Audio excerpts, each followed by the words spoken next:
Everyone, LT grade का notification आपको मिल चुका है और अब आप जुट चुके हैं अपनी तैयारियों में। लेकिन आपको ये पता है कि एलटी ग्रेड का एग्जामिनेशन अब पहले वाले एलटी ग्रेड जैसा नहीं रहा है। इस बार प्रीलिम्स होगा और मेंस होगा। जब से नोटिफिकेशन आया है सभी एस्पिरेंट बहुत हड़बड़ाहट में हैं। क्यों? क्योंकि उनको लग रहा है कि जीएस बहुत बड़ा सेक्शन है, सब्जेक्ट भी उनके पास है और इन दोनों सेक्शंस को क्या हम एग्जामिनेशन के पहले प्रिपेयर कर पाएंगे या नहीं कर पाएंगे। इसीलिए वो रैपिडली किसी इंस्टीट्यूट में एडमिशन ले रहे हैं, बुक्स खरीद रहे हैं, एटसेट्रा एटसेट्रा। लेकिन आप ये जानते हैं कि प्रीलिम्स का सेक्शन सिर्फ और सिर्फ क्या है? आपको एलिमिनेट करने का एक जरिया है। Hello, this is Gaurav Tripathi and watching the teachers today.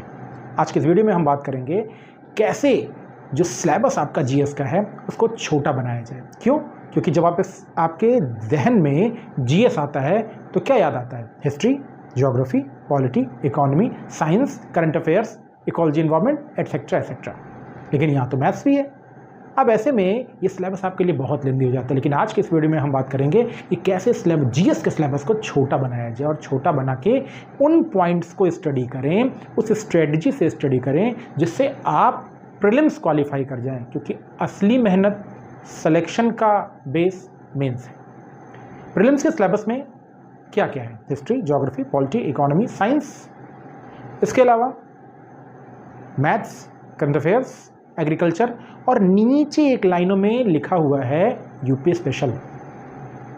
तो क्या करेंगे हम? पहले करेंगे हम कि इस पूरे सिलेबस को दो अलग अलग सेक्शन में डिवाइड करेंगे। जैसे एक है मेन सेक्शन और दूसरा है सब सेक्शन, यानी एक प्राथमिक और एक द्वितीयक। प्राथमिक सेक्शन में वो बड़ा वाला सेक्शन जिसमें history of India, geography, Indian polity, Indian economy और साइंस का सेक्शन आता है। ये 5 बड़े सेक्शन होते हैं। इसके बाद सब सेक्शन में आते हैं जिसमें छोटे सेक्शन आते हैं। छोटे सेक्शन में कौन कौन है? जैसे करंट अफेयर्स। अब करंट अफेयर्स के सेक्शन में क्या लिखा हुआ है? Current affairs, national, international and sports. ऐसे ही एग्रीकल्चर का सेक्शन है, ऐसे ही एलिमेंट्री मैथ्स का सेक्शन है। कुल ये 8 सेक्शन है। और नीचे सिलेबस में एक लाइन आपने ध्यान नहीं दी होगी, कुछ एस्पिरेंट ने दी भी होगी, कि इन सभी नॉलेज के साथ यूपी के स्पेशल नॉलेज आपको आनी ही चाहिए।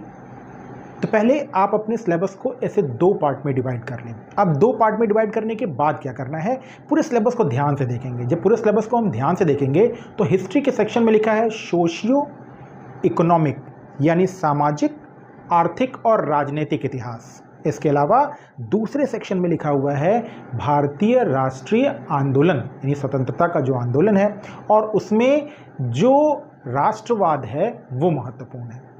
तो ऐसे हिस्ट्री के सेक्शन को हम पढ़ेंगे। उसके बाद ज्योग्राफी में भारत का भूगोल भी है, विश्व का भूगोल भी है। विश्व के भूगोल में सामान्य जानकारी एक लाइन में लिखा हुआ है। तो इसका मतलब भारत का भूगोल आपसे थोड़ा सा टफ पूछा जाएगा या थोड़े से ऐसे क्वेश्चन पूछे जाएंगे जो 9th, 10th या 11th के लेवल पे हों। तो वर्ल्ड ज्योग्राफी को हमें कम पढ़ना है, ज्योग्राफी ऑफ इंडिया को ज़्यादा पढ़ना है। ऐसे ही इंडियन पॉलिटी का सेक्शन है। अब पॉलिटी के सेक्शन में भी क्या किया है? डिवाइड किया है, यानी भारतीय जो राज्य व्यवस्था है उसकी विशेषताएं, भारतीय संविधान। जब इंडियन इकोनॉमी में आते हैं तो हमें थोड़ा सा ध्यान रखना है, क्योंकि इंडियन इकोनॉमी का सेक्शन जो है वो ट्रेडिशनल इंडियन इकोनॉमी जो यूपी पीएससी पूछता है वैसा नहीं है। इंडियन इकोनॉमी में कुछ चीज़ों को ऐड किया गया है। वो चीज़ें कौन कौन सी हैं मैं आपको आपके एग्जैक्ट सिलेबस के अनुसार बताता हूँ कि इस बार इंडियन इकोनॉमी में क्या है? भारतीय अर्थव्यवस्था, सामाजिक विकास। उसमें एक चीज़ ऐड किया हुआ है, क्लियरली लिखा हुआ है, जनसंख्या, जनगणना, नगरीकरण लिखा हुआ है। इसके अलावा जो इकोलॉजी का सेक्शन है उसको भी इकोनॉमी में जोड़ा है। और क्या जोड़ा है? इसके अलावा इंडियन कल्चर और अर्थनीति। तो जो बजट वाला और फिस्कल वाला जो पार्ट है वो आपको कम पढ़ना है, जबकि नगरीकरण और पर्यावरण, इंडियन कल्चर, ये वाले सेक्शन आपको इकोनॉमी में ही पढ़ना है। तो इकोनॉमी के ट्रेडिशनल सेक्शन में फंसने से अच्छा है जो लाइनें दी हुई हैं उन्हें पहले पढ़ें। इसके अलावा इंडियन नेशनल इंटरनेशनल अफेयर्स, राष्ट्रीय अंतर्राष्ट्रीय घटनाक्रम और लिखा हुआ है स्पोर्ट्स।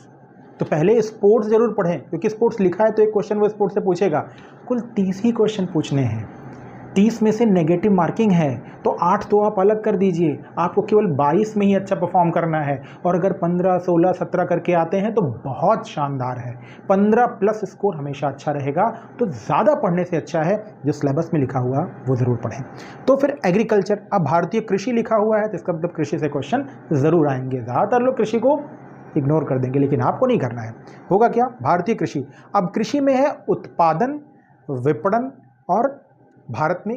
जनरल साइंस के सेक्शन में बहुत क्लियरली लिखा हुआ है कि साइंस आपसे वही पूछी जाएगी जो आपके नॉर्मल लाइफ में काम आती है। यानी लाइन में पढ़ के सुनाओ तो दैनिक अनुभव तथा प्रेक्षण। दैनिक अनुभव आप किसका करते हैं? अपनी बॉडी की जो क्रियाएं हैं, जो अंग हैं, जो उनकी बीमारियां हैं। तो सबसे पहले आपको बायोलॉजी पढ़ना है, और वो भी क्या?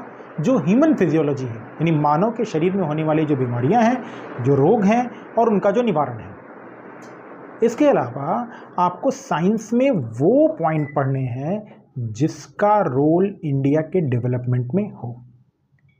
अब आते हैं हम सब सेक्शंस की तरफ। सब सेक्शंस में हमने करंट अफेयर्स पढ़ लिया है, देख लिया है, समझ लिया है। और अब आते हैं हम एलिमेंट्री मैथ्स। मैथ्स के सेक्शन में क्लियरली लिखा हुआ है अंकगणित, रेखा गणित और बीजगणित, लेकिन किस लेवल का? 10th लेवल का। तो जब भी कोई चीज़ 10th लेवल की पढ़ी जाए या पूछी जाए तो हमेशा से जो टॉप लेवल होता है, यानी 9वीं और 10वीं की बात पढ़नी है।